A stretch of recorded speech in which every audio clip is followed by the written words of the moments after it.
ನೀವು ನನಗೆ ರಕ್ತ ಕೊಡಿ, ನಾನು ನಿಮಗೆ ಸ್ವಾತಂತ್ರ್ಯವನ್ನ ತಂದುಕೊಡ್ತೇನೆ ಅಂದ್ರು. ಕೊನೆ ಉಸಿರು ಇರುವವರೆಗೂ ಕೂಡ ಮಾಡು ಇಲ್ಲವೇ ಮಡಿ ಅಂತ ಹೋರಾಡಿದ ಮಹಾನಾಯಕ. ಬ್ರಿಟಿಷ್ ಆಡಳಿತಕ್ಕೆ ನಡುಕ ಹುಟ್ಟಿಸಿದ ಸ್ವದೇಶಿ ಆಯುಧವೇ ನೇತಾಜಿ ಬೋಸ್. ದೇಶ ಪ್ರೇಮಿಗಳ ದೇಶಭಕ್ತನಾಗಿದ್ರು ನೇತಾಜಿ ಸುಭಾಷ್ ಚಂದ್ರ ಬೋಸ್. ಸ್ವಾತಂತ್ರ್ಯ ವೀರ ಸೇನಾನಿಗೆ ಅಶ್ವವೇಗ ಸಲಾಂ. ಇದೇ ಹೊತ್ತಿನ ಸ್ಪೆಷಲ್ ಎಪಿಸೋಡ್ ಕ್ರಾಂತಿಯ ಅಗ್ನಿಪರ್ವ, ನೇತಾಜಿ ಸುಭಾಷ್ ಚಂದ್ರ ಬೋಸ್. ನಾನು ಲಕ್ಷ್ಮಿ.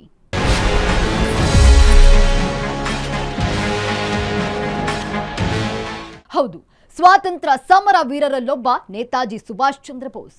ಕ್ರಾಂತಿಕಾರಿ ಹೋರಾಟಕ್ಕೆ ಇವರು ಒಂದು ಆಯುಧ. ಸ್ವಾತಂತ್ರ್ಯ ಸೈನ್ಯವನ್ನ ಕಟ್ಟಿ ಬ್ರಿಟಿಷರನ್ನ ಹಿಮ್ಮೆಟ್ಟಿಸೋದಕ್ಕೆ ಯುದ್ಧ ಭೂಮಿಗೆ ಇಳಿದ ಯೋಧ ಈ ಸುಭಾಷ್ ಚಂದ್ರ ಬೋಸ್. ಕ್ರಾಂತಿಯೇ ಬೋಸ್ ಅವರ ಮಂತ್ರವಾಗಿತ್ತು. ರಾಜಿ ಮಾಡಿಕೊಳ್ಳದ ಹೋರಾಟವೇ ಬೋಸ್ ತಂತ್ರ. ಈತನ ವ್ಯೂಹವೇ ಬ್ರಿಟಿಷರಿಗೆ ನಡುಕವನ್ನ ಹುಟ್ಟಿಸಿತು. ಇಂತಹ ಮಹಾನ್ ಹೋರಾಟಗಾರನ ಬಗ್ಗೆ ಹಲವು ವಿಚಾರಗಳು ರಹಸ್ಯವಾಗಿಯೇ ಉಳಿದುಕೊಂಡಿವೆ. ಯಾವುದಕ್ಕೂ ಸಾಕ್ಷಿಗಳು, ಆಧಾರಗಳು ಇಲ್ಲ. ಆದರೆ ಸ್ವಾತಂತ್ರ್ಯಕ್ಕಾಗಿ ದುಡಿದ ಅದೆಷ್ಟೋ ಕ್ರಾಂತಿ ಶಾಂತಿ ಹೋರಾಟಗಾರರಿಂದಲೂ ಕೂಡ ಯುವ ಜನತೆಗೆ ಬಾಸ್ ಆಗಿಯೇ ಉಳಿಯುತ್ತಾರೆ. ಈ ಬಾಸ್ ಬಗ್ಗೆ ನಿಮಗೆ ತಿಳಿದೇ ಇರುವಂತಹ ವಿಚಾರಗಳನ್ನ ತಿಳಿಸ್ಕೊಡ್ತಾ ಇದ್ದೇವೆ. ಹೌದು, ನಾವೆಲ್ಲ ಈಗ 80ನೇ ಸ್ವಾತಂತ್ರ್ಯೋತ್ಸವದ ಸಂಭ್ರಮದಲ್ಲಿದ್ದೇವೆ. ಹಾಗಾಗಿ ನಮ್ಮ ಅಶ್ವವೇಗ ವಾಹಿನಿ ಸ್ವಾತಂತ್ರ್ಯ ಸೇನಾನಿಗಳನ್ನ ಸ್ಮರಿಸುತ್ತಿದೆ. ಬನ್ನಿ ಬೋಸ್ ರವರ ವೀರಗಾಥೆಯ ಬಗ್ಗೆ ತಿಳಿಯೋಣ. ನೀವು ನನಗೆ ರಕ್ತ ಕೊಡಿ, ನಾನು ನಿಮಗೆ ಸ್ವಾತಂತ್ರ್ಯ ತಂದು ಕೊಡುತ್ತೇನೆ ಅಂದ್ರು. ಮಾಡು ಇಲ್ಲವೇ ಮಡಿ ಅಂತ ಹೋರಾಡಿದ ಮಹಾನಾಯಕ. ಬ್ರಿಟಿಷ್ ಆಡಳಿತಕ್ಕೆ ನಡುಕ ಹುಟ್ಟಿಸಿದ್ದ ಸ್ವದೇಶಿ ಆಯುಧವೇ ನೇತಾಜಿ ಬೋಸ್. ದೇಶ ಪ್ರೇಮಿಗಳ ದೇಶಭಕ್ತನಾಗಿದ್ದರು ನೇತಾಜಿ ಸುಭಾಷ್ ಚಂದ್ರ ಬೋಸ್. ಸ್ವಾತಂತ್ರ್ಯ ವೀರ ಸೇನಾನಿಗೆ ಅಶ್ವವೇಗ ಸಲಾಂ.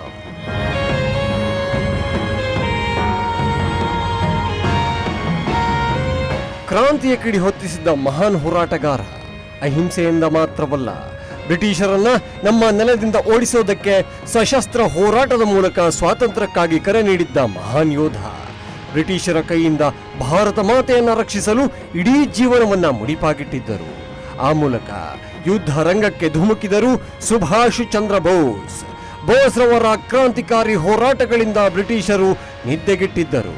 ಅದಕ್ಕಾಗಿಯೇ ಬೋಸ್ ಅವರನ್ನ ಇಂದಿಗೂ ಶಭಾಷ್ ಅಂತಾರೆ. ಬ್ರಿಟಿಷ್ ಸರ್ಕಾರದ ದೊಡ್ಡ ಶತ್ರುಗಳಲ್ಲಿ ಸುಭಾಷ್ ಚಂದ್ರ ಬೋಸ್ ಮೊದಲಿಗರು. ವರ್ಣ ಭೇದ ನೀತಿ ವಿರುದ್ಧ ಮಹಾತ್ಮ ಗಾಂಧೀಜಿಯವರು ದಕ್ಷಿಣ ಆಫ್ರಿಕಾದಲ್ಲಿ ಹೋರಾಟ ಮಾಡುತ್ತಿರುವ ದಿನಗಳವು. ಆಫ್ರಿಕಾದಲ್ಲಿ ಭಾರತೀಯರ ಹಕ್ಕುಗಳಿಗೋಸ್ಕರ ಹೋರಾಡುತ್ತಿರುವ ಗಾಂಧೀಜಿಯವರ ಮೇಲೆ ಕೆಲ ಬಿಳಿಯರು ದಾಳಿ ಮಾಡಿ ಓಡಿ ಹೋಗಿದ್ದರು. ಆ ದಾಳಿ ನಡೆಸಿದವರ ವಿರುದ್ಧ ಯಾವುದೇ ಕ್ರಮ ತಗೊಳ್ಬೇಡಿ ಅಂತ ಹೇಳಿದ್ದರು. ಯಾಕೆ ಅಂದ್ರೆ ವ್ಯಕ್ತಿಗತ ಸಮಸ್ಯೆಗಳ ಮೇಲೆ ಯಾರ ಮೇಲೂ ಕ್ರಮ ತೆಗೊಳ್ಳಬಾರದು ಅನ್ನೋದು ಗಾಂಧಿಯವರ ಫಿಲಾಸಫಿ. ಈ ಮನುಕುಲಕ್ಕೆ ಮಹಾತ್ಮ ಗಾಂಧೀಜಿಯವರು ಕೊಟ್ಟ ಕೊಡುಗೆ ಸತ್ಯಾಗ್ರಹ ಮತ್ತು ಅಹಿಂಸೆ. ಅನ್ಯಾಯದ ವಿರುದ್ಧ ಹೋರಾಡಲು ಗಾಂಧೀಜಿಯವರಿಗೆ ಮೂಲ ತಂತ್ರವೇ ಸತ್ಯಾಗ್ರಹ. ಕೇವಲ ಬ್ರಿಟಿಷ್ ಆಡಳಿತದಿಂದ ಮುಕ್ತಿಗೊಳಿಸೋದು ಮಾತ್ರವಾಗಿರಲಿಲ್ಲ, ಬದಲಾಗಿ ಸಮಾಜದಲ್ಲಿ ಮೂಲಭೂತ ಬದಲಾವಣೆಗಳನ್ನು ತರುವ ಗುರಿ ಕೂಡ ಹೊಂದಿದ್ರು. ಆಫ್ರಿಕಾದಲ್ಲಿ ಗಾಂಧೀಜಿ ಹೋರಾಟ ಮಾಡುತ್ತಿದ್ದ ಸಮಯದಲ್ಲೇ ಭಾರತ ದೇಶದಲ್ಲಿನ ಕಟಕ್ನಲ್ಲಿ ಒಂದು ಮಗುವಿನ ಜನನವಾಯಿತು.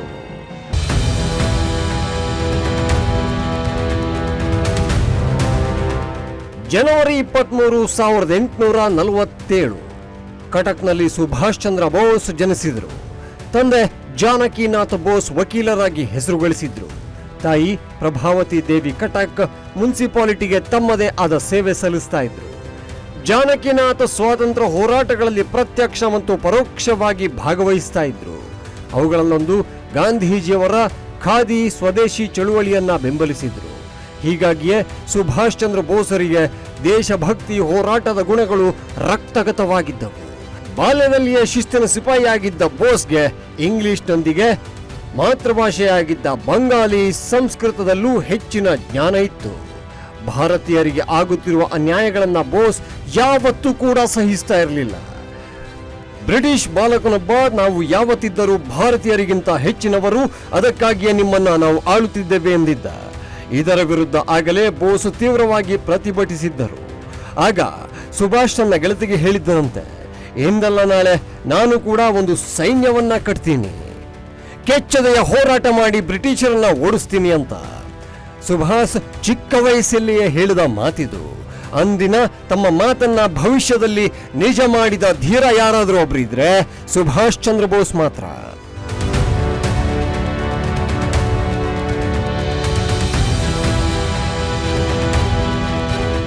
ಸಾವಿರದ 1911 ಕಲ್ಕತ್ತಾದಲ್ಲಿ ನಡೆದ ಮೆಟ್ರಿಕ್ಯುಲೇಷನ್ ಎಕ್ಸಾಮ್ನಲ್ಲಿ ಸುಭಾಷ್ ಚಂದ್ರ ಬೋಸ್ ಟಾಪರ್. ಒಂದು ಸಲ ಓದಿದ್ರೆ ಸಾಕು, ಅದು ಮೈಂಡ್ನಲ್ಲಿ ಫಿಕ್ಸ್ ಆಗ್ತಾ ಇತ್ತು, ಅಷ್ಟು ಮೆಮೊರಿ ಇತ್ತು. ಓದಿನಲ್ಲಿ ಚುರುಕಾಗಿದ್ದರಿಂದಲೇ ಕೋಲ್ಕತ್ತಾ ಯೂನಿವರ್ಸಿಟಿಯಲ್ಲಿ BA ಫಿಲಾಸಫಿಯಲ್ಲಿ ಹೆಚ್ಚು ಮಾರ್ಕ್ಸ್ ಪಡೆಯೋದ್ರ ಮೂಲಕ ಕಾಲೇಜು ಟಾಪರ್ ಆಗಿ ಉಳಿದುಕೊಂಡಿದ್ದ. ಅಲ್ಲಿಂದ ಕೇಂಬ್ರಿಡ್ಜ್ ಯೂನಿವರ್ಸಿಟಿಗೆ ಹೋದರು. ಸಿವಿಲ್ ಸರ್ವಿಸ್ ಎಕ್ಸಾಮ್ನಲ್ಲಿ ಮತ್ತೆ ಟಾಪರ್ ಆಗಿ ಕೆಲವೇ ದಿನಗಳಲ್ಲಿ ಉದ್ಯೋಗವು ಹುಡುಕಿಕೊಂಡು ಬಂದಿತ್ತು. ಆದ್ರೆ ಸುಭಾಷ್ ಚಂದ್ರ ಬೋಸ್ ಅಪಾಯಿಂಟ್ಮೆಂಟ್ ಆರ್ಡರ್ ಅನ್ನ ಹರಿದು ಹಾಕಿ ಬಿಟ್ಟಿದ್ದ. ಅದೆಷ್ಟೋ ಯುವಕರು ಇಂಥ ಕೆಲಸಗಳಿಗಾಗಿ ಕಾದು ಕುಳಿತಿದ್ದರು. ಆದ್ರೆ ಸುಭಾಷ್ ಚಂದ್ರ ಬೋಸ್ ಅಂತ ಉದ್ಯೋಗವನ್ನ ಕಾಲಲ್ಲಿ ಒದೆಯೋದಕ್ಕೂ ಒಂದು ಕಾರಣ ಇತ್ತು. ಬ್ರಿಟಿಷರನ್ನ ನಮ್ಮ ದೇಶದಿಂದ ಓಡಿಸಬೇಕು ಅನ್ನೋದೇ ಸುಭಾಷ್ ಚಂದ್ರ ಬೋಸ್ಗೆ ಇದ್ದ ಬಹುದೊಡ್ಡ ಗುರಿಯಾಗಿತ್ತು.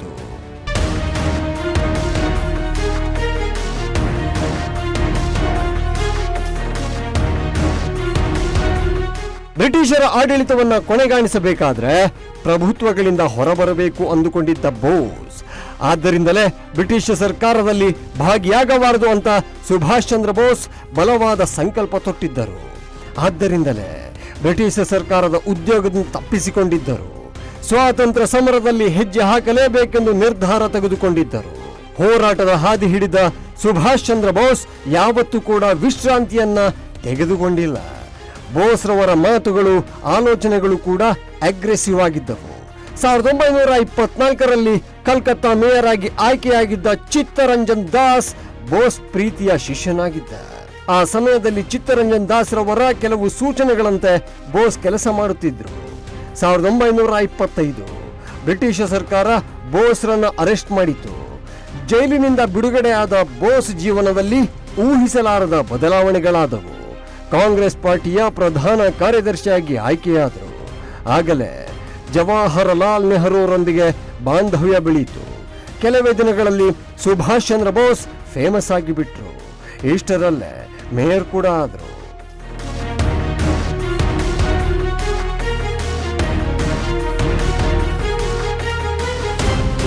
ಹಂತ ಹಂತವಾಗಿ ಬೆಳೆಯುತ್ತಿದ್ದ ಬೋಸ್ ಯಾವ ವಿಷಯದಲ್ಲೂ ಸಹ ರಾಜಿ ಮಾಡಿಕೊಳ್ಳುವ ಮನಸ್ಥಿತಿ ಇರಲಿಲ್ಲ. ಒಂದು ಸಲ ನಿರ್ಧಾರ ತೆಗೆದುಕೊಂಡ ಮೇಲೆ ಅದನ್ನ ಬದಲಿಸ್ತಾ ಇರಲಿಲ್ಲ. ಈ ಸಮಯದಲ್ಲಿ ಎಷ್ಟು ಅಡ್ಡಿ ಆತಂಕಗಳು ಎದುರಾದರೂ ಕೂಡ ಮುಂದೆ ಹಾಕಿದ ಹೆಜ್ಜೆಯನ್ನ ಹಿಂದೆ ತೆಗೆದುಕೊಳ್ತಾ ಇರಲಿಲ್ಲ. 1928ರಲ್ಲಿ ಒಂದು ಅದ್ಭುತ ನಡೆಯಿತು. ಕಾಂಗ್ರೆಸ್ ಪಾರ್ಟಿಯ ಅಧ್ಯಕ್ಷ ಸ್ಥಾನಕ್ಕೆ ಚುನಾವಣೆ ನಡೆಯಿತು. ಚಿತ್ತರಂಜನ್ ದಾಸ್ ಅವರ ಬೆಂಬಲದಿಂದ ಸುಭಾಷ್ ಚಂದ್ರ ಬೋಸ್ ಅವರ ಹೆಸರನ್ನ ಕೆಲವರು ನಾಮಿನೇಟ್ ಮಾಡಿದರು. ಅದರಂತೆ ಕಾಂಗ್ರೆಸ್ ಪಾರ್ಟಿ ಅಧ್ಯಕ್ಷನೂ ಆದರು. ಆದರೆ ಬೋಸ್ ರವರ ವ್ಯವಹಾರ ಮಾಡುತ್ತಿರುವ ಶೈಲಿ ಮತ್ತು ಆಲೋಚನಾ ವಿಧಾನಗಳು ಮಹಾನಾಯಕ ಮಹಾತ್ಮ ಗಾಂಧೀಜಿಯವರಿಗೆ ಇಷ್ಟ ಆಗ್ತಾ ಇರಲಿಲ್ಲ. ಆಯುಧ ಬಳಸದೆ, ಅಹಿಂಸವನ್ನ ಪಾಲಿಸದೆ ಸ್ವಾತಂತ್ರ್ಯವನ್ನ ಪಡೆಯೋದು ಗಾಂಧೀಜಿಯವರ ಲೆಕ್ಕ ಆಗಿತ್ತು. ಆದರೆ ಗಾಂಧೀಜಿಯವರ ಆಲೋಚನೆಗೆ ಬೋಸ್ ಪೂರ್ತಿಯಾಗಿ ವಿರುದ್ಧವಾಗಿದ್ದರು. ಹೌದು, ಕಾಂಗ್ರೆಸ್ನಲ್ಲಿ ಮಹಾತ್ಮ ಗಾಂಧೀಜಿರವರ ನಂತರದ ಸ್ಥಾನದಲ್ಲಿದ್ದವರು ಸುಭಾಷ್ ಚಂದ್ರ ಬೋಸ್. ಗಾಂಧಿ ಮತ್ತು ಜವಾಹರ್ಲಾಲ್ ನೆಹರೂರವರ ಚಿಂತನೆ ಕಲ್ಪನೆಗಿಂತಲೂ ಬೋಸ್ರವರ ಆಲೋಚನೆಗಳು ಅವಲೋಕನಗಳು ಭಿನ್ನವಾಗಿದ್ವು. ಮಹಾತ್ಮ ಗಾಂಧೀಜಿ, ಜವಾಹರ್ಲಾಲ್ ನೆಹರು ಮತ್ತು ಸುಭಾಷ್ ಚಂದ್ರ ಬೋಸ್ರವರ ನಡುವೆ ಭಿನ್ನಾಭಿಪ್ರಾಯಗಳಿದ್ರೂ ಪರಸ್ಪರ ಗೌರವ ಮತ್ತು ಪ್ರೀತಿಯನ್ನ ಹೊಂದಿದ್ದರು ಎಂದು ಹೇಳಲಾಗುತ್ತೆ. ಆದರೆ ಸ್ವಾತಂತ್ರ್ಯ ಮತ್ತು ದೇಶ ಕಟ್ಟುವಂತಹ ನಿಟ್ಟಿನಲ್ಲಿ ಬೋಸ್ರವರ ಆಲೋಚನೆಗಳನ್ನ ಯಾರೂ ಕೂಡ ಮೀರಿಸುವಂತಿರಲಿಲ್ಲ.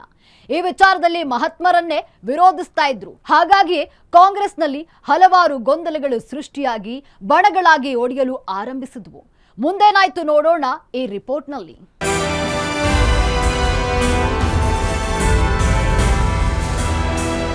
1939ರಲ್ಲಿ ಮತ್ತೆ ಕಾಂಗ್ರೆಸ್ ಪಕ್ಷದ ಅಧ್ಯಕ್ಷ ಸ್ಥಾನಕ್ಕೆ ಮತ್ತೆ ಸುಭಾಷ್ ಚಂದ್ರ ಬೋಸ್ ನಾಮಿನೇಷನ್ ಹಾಕಿದ್ರು. ಇದನ್ನ ಗಾಂಧೀಜಿಯವರು ತೀವ್ರವಾಗಿ ವಿರೋಧ ಮಾಡಿದ್ರು. ಪಟ್ಟಾಭಿ ಸೀತಾರಾಮರನ್ನು ತನ್ನ ಕ್ಯಾಂಡಿಡೇಟ್ ಆಗಿ ನಿಲ್ಲಿಸಿದ್ರು. ಮಹಾತ್ಮ ಗಾಂಧಿಯವರಂತ ದೊಡ್ಡ ಬೆಟ್ಟವನ್ನ ಟಗರ್ ನಿಂತಿರುವ ಬೋಸ್ ಡಿಚ್ಚಿ ಹೊಡೆಯಲು ಮುಂದಾಗಿದ್ದಾನೆ ಅಂತ ಆಗ ಚರ್ಚೆಗಳು ಜೋರಾಗಿಯೇ ನಡೆದಿದ್ದವು. ಗಾಂಧಿ ವಿರುದ್ಧ ಗೆಲ್ಲೋದು ಅಂದ್ರೆ ಅದು ಅಷ್ಟು ಸುಲಭದ ಮಾತಾಗಿರ್ಲಿಲ್ಲ. ಗಾಂಧೀಜಿ ಎದುರು ಬೋಸ್ ಗೆಲ್ಲೋದು ಅಸಾಧ್ಯ ಅಂತ ಬೆಟ್ಟಿಂಗ್ ಕೂಡ ಕಟ್ತಾ ಇದ್ರು. ಆದ್ರೆ ಎಲ್ಲರ ನಿರೀಕ್ಷೆಗಳು ತಲೆಕೆಳಗಾಗಿ ಹೋದವು. ಮಹಾತ್ಮ ಗಾಂಧೀಜಿಯವರು ನಿಲ್ಲಿಸಿದ್ದ ಪಟ್ಟಾಭಿ ಸೀತಾರಾಮಯ್ಯ ಹೀನಾಯವಾಗಿ ಸೋಲನ್ನನುಭವಿಸಿದ್ರು. ಇದನ್ನ ತನ್ನ ಸೋಲು ಅಂತ ಗಾಂಧೀಜಿ ಒಪ್ಪಿಕೊಂಡ್ರು. ಇಷ್ಟು ಮಾತ್ರವಲ್ಲ, ಪಾರ್ಟಿಗೆ ರಾಜೀನಾಮೆ ಕೂಡ ನೀಡಿದ್ದರು.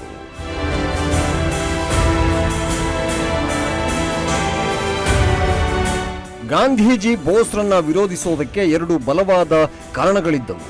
ಒಂದು, ಪ್ರಜಾಪ್ರಭುತ್ವದ ಬಗ್ಗೆ ನಂಬಿಕೆ ಇರಲಿಲ್ಲ ಎಂದು. ಎರಡನೇದ್ದು, ಅಹಿಂಸೆಯ ಬಗ್ಗೆ ವಿಶ್ವಾಸ ಇಲ್ಲ ಅನ್ನೋದು.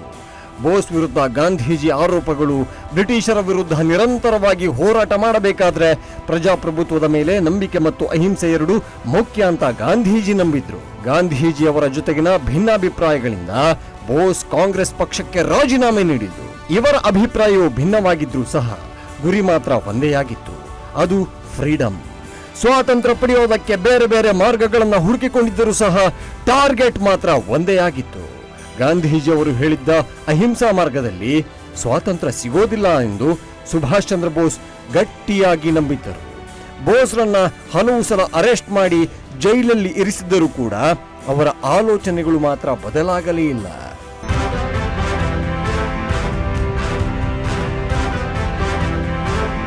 ಬ್ರಿಟಿಷರಿಗೆ ನಡುಕ ಹುಟ್ಟಿಸಿದ್ದ ಬೋಸ್ ಹಲವು ಸಲ ಬಂಧನಗಳಿಂದ ತಪ್ಪಿಸಿಕೊಂಡಿದ್ದರು.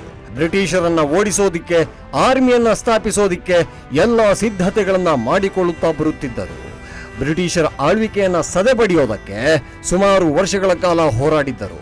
ಸಶಸ್ತ್ರ ಹೋರಾಟವನ್ನೇ ಬಲವಾಗಿ ನಂಬಿದ್ದ ಬೋಸ್ ಬ್ರಿಟಿಷ್ ಸೈನ್ಯವನ್ನ ಹಿಮ್ಮೆಟ್ಟಿಸಿದ್ದರು. ಭಾರತದ ಸ್ವಾತಂತ್ರ್ಯಕ್ಕಾಗಿ ಜರ್ಮನಿಯ ಸಹಾಯವನ್ನ ಕೇಳಿದ್ದರು. ಆದರೆ ಜರ್ಮನಿಯಿಂದ ಅಂದುಕೊಂಡಷ್ಟು ಸಹಾಯ ಸಿಗಲೇ ಇಲ್ಲ. ಈ ನಡುವೆ ಮಹಾನ್ ಕ್ರಾಂತಿಕಾರಿ ರಾಸ್ ಬಿಹಾರಿ ಬೋಸ್ ಜಪಾನಿನಲ್ಲಿ ಇಂಡಿಯನ್ ನ್ಯಾಷನಲ್ ಆರ್ಮಿಯ ನೇತೃತ್ವವನ್ನು ವಹಿಸಲು ನೇತಾಜಿಯವರನ್ನ ಆಹ್ವಾನ ಮಾಡಿದರು. ಇದರಿಂದ ಸ್ವಲ್ಪ ಮಟ್ಟಿಗೆ ಬೋಸ್ಗೆ ಹೆಲ್ಪ್ ಆಯಿತು ಅನ್ನಬಹುದಷ್ಟೇ. ಇಷ್ಟು ಮಾತ್ರವಲ್ಲ, ಜಪಾನ್ಗೆ ಭೇಟಿ ನೀಡಿ ಅಲ್ಲಿ ತಮಗೆ ತಮ್ಮ ಸೈನ್ಯದ ಸಹಾಯ ಬೇಕಿದೆ ಅಂತ ಮನವಿ ಮಾಡಿಕೊಂಡಿದ್ದರು. ಬೋಸ್ ಮನವಿಗೆ ತಕ್ಷಣ ಜಪಾನ್ ಒಪ್ಪಿಕೊಂಡಿತ್ತು. ಬ್ರಿಟಿಷ್ ಆಡಳಿತವನ್ನ ಕಿತ್ತೊಗೆಯಬೇಕು, ಆ ಮೂಲಕ ನಮಗೆ ಸಹಾಯ ಮಾಡಿ ಎಂದು ಬೋಸ್ ಹಲವು ದೇಶಗಳಿಗೆ ರೇಡಿಯೋ ಮೂಲಕ ಮನವಿ ಮಾಡಿಕೊಂಡಿದ್ದರು. ಬೋಸ್ ಮನವಿಗೆ ಎಲ್ಲರೂ ಸ್ಪಂದಿಸಿದ್ರು.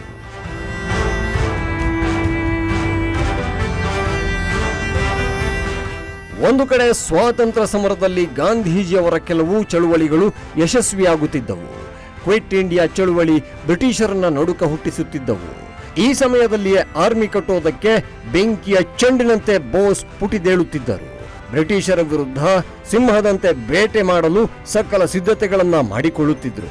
ಆ ಸಮಯಕ್ಕಾಗಲೇ ಯುವಕರ ಪಾಲಿಗೆ ನೆಚ್ಚಿನ ಹೀರೋ ಆಗಿದ್ದ ಯುವಕರನ್ನು ಸೈನಿಕರಾಗಿ ರೆಡಿ ಮಾಡಿದ್ರೆ ಬ್ರಿಟಿಷರನ್ನ ಆದಷ್ಟು ಬೇಗ ನಮ್ಮ ನೆಲದಿಂದ ಓಡಿಸಬಹುದೆಂದು ಪಕ್ಕಾ ಪ್ಲಾನ್ ಹಾಕಿಕೊಂಡಿದ್ದರು ಸುಭಾಷ್ ಚಂದ್ರ ಬೋಸ್. 1943ರಲ್ಲಿ ಆಜಾದ್ ಹಿಂದ್ ಫೌಜ್ ಅನ್ನ ಸ್ಥಾಪನೆ ಮಾಡಿದರು. ಅಕ್ಟೋಬರ್ 21, 1943ರ ದಿನವನ್ನ ಭಾರತೀಯರಾದ ನಾವು ಇಂದು ಮರೆಯೋಕೆ ಸಾಧ್ಯವೇ ಇಲ್ಲ. ಬ್ರಿಟಿಷರಿಗೆ ನಡುಕ ಹುಟ್ಟಿಸಿದ ದಿನ, ಬಿಳಿಯರ ವಿರುದ್ಧ ಹೋರಾಡಿ ಗೆದ್ದ ದಿನ. ಆಜಾದ್ ಹಿಂದ್ ಫೌಜ್ನ ನಾಯಕ ನೇತಾಜಿ ಸುಭಾಷ್ ಚಂದ್ರ ಬೋಸ್ ಸ್ವತಂತ್ರ ಭಾರತದ ತಾತ್ಕಾಲಿಕ ಸರ್ಕಾರವನ್ನ ರಚನೆ ಮಾಡಿದರು.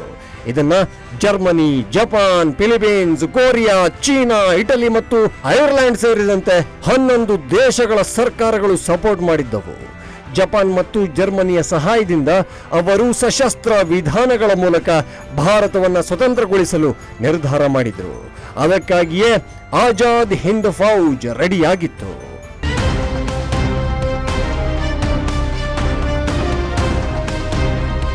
ಭಾರತದ ಸ್ವಾತಂತ್ರ್ಯಕ್ಕಾಗಿ ಗಾಂಧೀಜಿಯವರ ಅಹಿಂಸಾ ವಿಧಾನವನ್ನ ಅನೇಕ ನಾಯಕರು ಮತ್ತು ಜನರು ಫಾಲೋ ಮಾಡಿದ್ರು.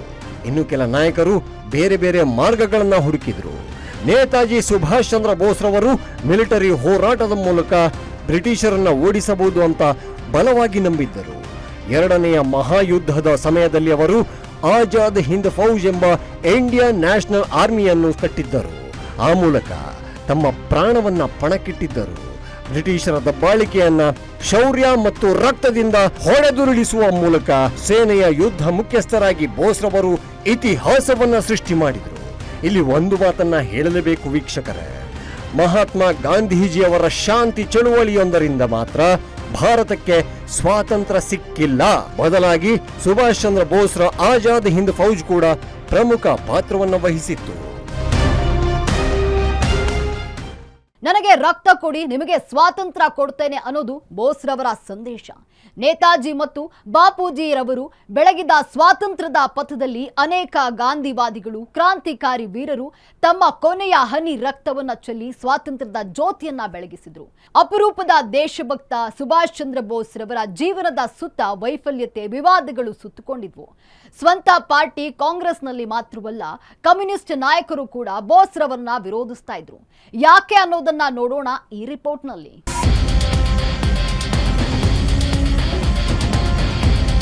ಸ್ವಾತಂತ್ರ್ಯ ಪಡೆಯಬೇಕಾದ್ರೆ ಗಾಂಧೀಜಿಯವರ ಅಹಿಂಸೆಯ ಮಾರ್ಗ ಸಾಲದು. ಕ್ರಾಂತಿಕಾರಿ ಹೋರಾಟವೂ ಮುಖ್ಯ ಎಂದರು ಸುಭಾಷ್ ಚಂದ್ರ ಬೋಸ್.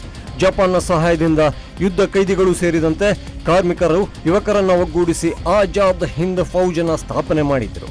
ಅಹಿಂಸೆಯಿಂದ ಮಾತ್ರ ಸ್ವಾತಂತ್ರ್ಯ ಸಿಗುವುದಿಲ್ಲ, ಶಸ್ತ್ರಾಸ್ತ್ರ ಹಿಡಿಯುವ ಮೂಲಕವೂ ಸ್ವಾತಂತ್ರ್ಯ ಸಿಗುತ್ತದೆ ಎಂದು ಧ್ವನಿ ಎತ್ತಿದ್ದರು. ಭಾರತಕ್ಕೆ ಆಯುಧಗಳಿಂದ ಹೋರಾಡುವುದು ಗೊತ್ತು ಎಂದು ಇಡೀ ಜಗತ್ತಿಗೆ ತೋರಿಸಿಕೊಟ್ಟ ಕೀರ್ತಿ ನೇತಾಜಿಗೆ ಸಲ್ಲುತ್ತೆ. ಬ್ರಿಟಿಷ್ ಸರ್ಕಾರದ ವಿರುದ್ಧ ಹೋರಾಟ ಮಾಡಬೇಕಾದ್ರೆ ಜಪಾನ್, ಜರ್ಮನಿ ಬೆಂಬಲ ಬೇಕೇ ಬೇಕಾಗಿತ್ತು. ಬೋಸರ ಈ ನಿರ್ಧಾರವನ್ನ ಕೆಲ ಸ್ವಾತಂತ್ರ್ಯ ಹೋರಾಟಗಾರರೇ ವಿರೋಧ ಮಾಡಿದ್ರು. ಆದರೆ ಆ ಸಮಯಕ್ಕೆ ಈ ದೇಶಗಳ ಸಹಾಯ ಬೇಕೇ ಬೇಕಾಗಿತ್ತು.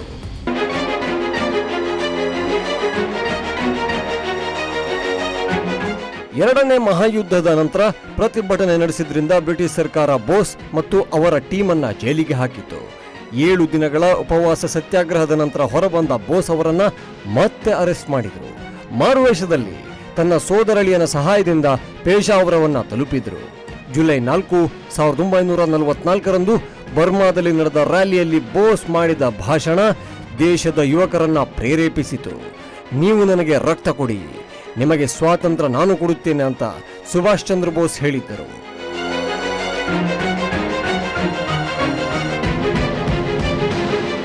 ಸಾವಿರದ 1945 ಆಗಸ್ಟ್ 18ರಂದು ಜಪಾನಿಂದ ಒಂದು ಸುದ್ದಿ ಬಂದಿತ್ತು. ಆ ಸುದ್ದಿಯನ್ನ ಕೇಳಿಸಿಕೊಂಡು ಇಡೀ ಭಾರತವೇ ಕಣ್ಣೀರು ಹಾಕಿತು. ನೇತಾಜಿ ಸುಭಾಷ್ ಚಂದ್ರ ಬೋಸ್ ತೈವಾನ್ ಮೂಲಕ ಟೋಕಿಯೋಕ್ಕೆ ಹೋಗುತ್ತಿದ್ದ ಮಧ್ಯದಲ್ಲಿ ವಿಮಾನ ಅಪಘಾತದಲ್ಲಿ ಸಾವನ್ನಪ್ಪಿದ್ರು ಅಂತ ಅಲ್ಲಿ ವರದಿಯಾಗಿತ್ತು. ಈ ಸುದ್ದಿಯನ್ನ ಬ್ರಿಟಿಷ್ ಸರ್ಕಾರ ನಂಬಿರಲಿಲ್ಲ. ಬೋಸ್ ತಲೆಮರೆಸಿಕೊಳ್ಳಲು ಬೋಸ್ ಮತ್ತು ಅವರ ಟೀಮ್ ಪ್ಲಾನ್ ಮಾಡಿದೆ ಅಂತ ಬ್ರಿಟಿಷ್ ಸರ್ಕಾರ ಹೇಳಿತ್ತು.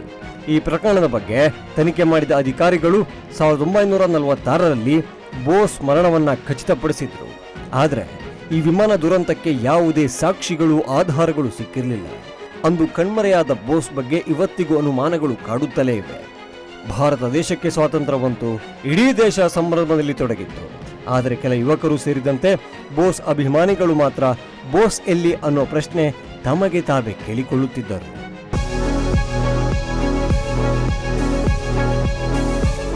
1956 ಏಪ್ರಿಲ್ ಅಂದಿನ ಪ್ರಧಾನಿ ಜವಾಹರ್ಲಾಲ್ ನೆಹರು ಅವರು ಶಾನ್ ಅವಾಜ್ ಖಾನ್ ನೇತೃತ್ವದಲ್ಲಿ ಒಂದು ಕಮಿಟಿಯನ್ನ ರಚಿಸಿದ್ರು. ಸುಭಾಷ್ ಚಂದ್ರ ಬೋಸ್ ಅವರ ನಿಗೂಢ ಸಾವಿನ ವಿಚಾರಕ್ಕೆ ಸಂಬಂಧಿಸಿ ವರದಿಯನ್ನ ತಯಾರು ಮಾಡಿ ಅಂತ ಹೇಳಿದ್ರು. ಅದರಂತೆ ಬೋಸ್ ಆರ್ಮಿಯಲ್ಲಿ ಕೆಲಸ ಮಾಡಿದವನೇ ಈ ಶಾನ್ ಅವಾಜ್ ಖಾನ್. ಅದಕ್ಕಾಗಿಯೇ ಈತನ ನೇತೃತ್ವದಲ್ಲಿ ಕಮಿಟಿಯನ್ನ ರಚನೆ ಮಾಡಿದ್ರು. ಈ ಕಮಿಟಿಯಲ್ಲಿ ಬೋಸ್ ಸಹೋದರ ಸುರೇಶ್ ಬೋಸ್ ಕೂಡ ಇದ್ದರು. ಸುಭಾಷ್ ಚಂದ್ರ ಬೋಸ್ ತೈವಾನ್ನಲ್ಲಿ ಮೃತಪಟ್ಟಿದ್ದಾರೆ ಎಂದು ಕಮಿಟಿ ಒಂದು ವರದಿಯನ್ನ ರೆಡಿ ಮಾಡಿತ್ತು. ಆದರೆ ಇದು ಸತ್ಯವಲ್ಲ. ಭಾರತ ಸರ್ಕಾರ ಸೂಕ್ತ ಸಾಕ್ಷಿಗಳನ್ನ, ಸೂಕ್ತ ದಾಖಲೆಗಳನ್ನ ಕಲೆ ಹಾಕದೆ ಅಸ್ಪಷ್ಟ ವರದಿಯನ್ನ ತಯಾರು ಮಾಡಿದೆ ಅಂತ ಬೋಸ್ ಸಹೋದರ ಸುರೇಶ್ ಬೋಸ್ ಕಿಡಿಕಾರಿದ್ದರು. ಇದಾದ ಬಳಿಕ ಹಲವರ ನೇತೃತ್ವದಲ್ಲಿ ಸುಮಾರು 5-6 ಕಮಿಟಿಗಳ ಮೂಲಕ ಬೋಸ್ ಸಾವಿನ ಬಗ್ಗೆ ಹುಡುಕಾಟ ನಡೆಸಿದ್ರು. ಅವುಗಳೊಂದು ಕಮಿಟಿ ಮಾತ್ರ ಬೋಸ್ ವಿಮಾನ ದುರಂತದಲ್ಲಿ ಸಾವನ್ನಪ್ಪಿದ್ದಾರೆ ಎಂಬ ಸುದ್ದಿ ಕೇಳಿ ಬಂದ ದಿನ ತೈವಾನ್ನಲ್ಲಿ ಯಾವ ವಿಮಾನ ದುರಂತ ಆಗಿರಲಿಲ್ಲ ಅಂತ ಹೇಳಿತ್ತು.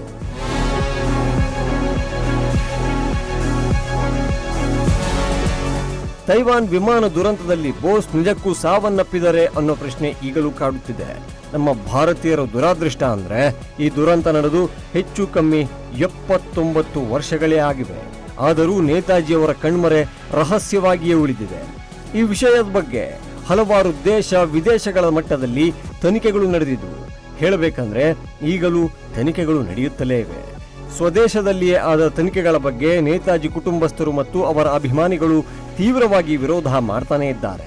ಯಾವ ತನಿಖೆ, ಯಾವ ವರದಿಯಲ್ಲೂ ಸತ್ಯಾಂಶ ಇಲ್ಲ ಅನ್ನೋದು ರಾಜಕೀಯ ಮತ್ತು ರಾಜಕೀಯೇತರ ವಲಯದಲ್ಲಿ ಕೇಳಿಬರುತ್ತಿದೆ.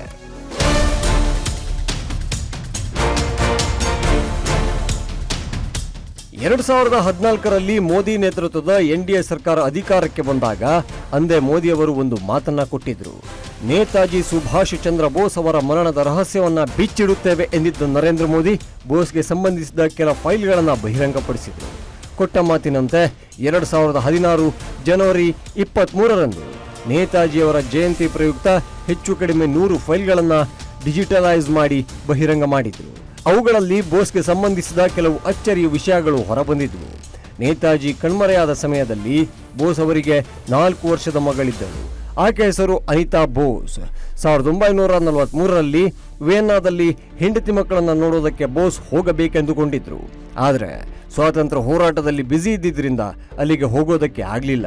ಬೋಸ್ ಹೆಂಡತಿ ಬೋಸ್ಗೆ ಬರೆದ ಅಷ್ಟು ಪತ್ರಗಳು ನೇತಾಜಿ ಫೈಲಲ್ಲಿದ್ದವು. ಕೇಂದ್ರ ಸರ್ಕಾರ 100 ರಹಸ್ಯ ಕಡತಗಳನ್ನು ಬಿಡುಗಡೆ ಮಾಡಿದ್ರೂ ಬೋಸ್ ಸಾವಿನ ಬಗ್ಗೆ ಇನ್ನೂ ಸ್ಪಷ್ಟತೆ ಸಿಕ್ಕಿಲ್ಲ. ಇದು ಈ ಹೊತ್ತಿನ ಸ್ಪೆಷಲ್ ಎಪಿಸೋಡ್. ನೋಡ್ತಾ ಇರಿ ಅಶ್ವವೇಗ ನ್ಯೂಸ್. ಇದು ಸತ್ಯಾನ್ವೇಷಣೆಯ ಓಟದಲ್ಲಿ.